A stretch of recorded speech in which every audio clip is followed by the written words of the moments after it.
గురువుగారు ఇప్పుడు రెండో పాదంలో జన్మించిన వారి లక్షణాలు ఏ విధంగా ఉంటాయండి? రెండవ పాదంలో జన్మించిన వారికి నపుంసకాంశ అని పేరమ్మ. ధన సంపద విషయాల్లో ఖర్చులలో ఆలోచించి మరీ ఖర్చు చేస్తారు. ఓకే. ఇప్పుడు ధనం ఖర్చు పెట్టే విషయంలో చాలా చక్కగా ఖర్చు పెట్టేటప్పుడు విషయంలో చాలా జాగ్రత్తగా. ఇప్పుడు నేను ఒక అతను చూశాను. అన్నదమ్ములు ఇద్దరు ఉన్నారు.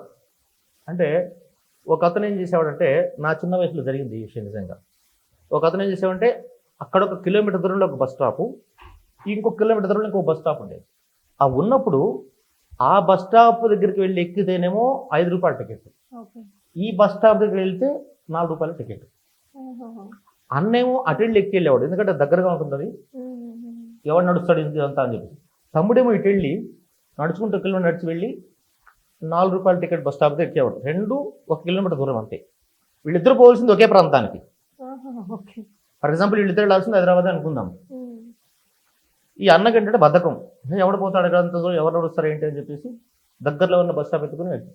ఈ తమ్ముడు ఏంటంటే ₹1 ఎలా మిగులుతుంది, ఓకే. అందువల్ల ఇటు వెళ్తే ₹1 తగ్గుతుంది కదా అని చెప్పేసి ఈ బస్ స్టాప్కి వెళ్ళి ఎక్కడం వల్ల ఆ బస్ స్టాప్కి వెళ్తే ₹1 తేడా వస్తుంది అనమాట. అక్కడ ఎక్కేసాడు. హుహు. అంటే ఆలోచించి మరి ఆలోచించి ఖర్చు ఖర్చు చేస్తారు. ఖర్చు పెడుతూ ఉంటారు. ధనం మూలం ఏదంటే అన్నట్టుగా ప్రవర్తిస్తారు.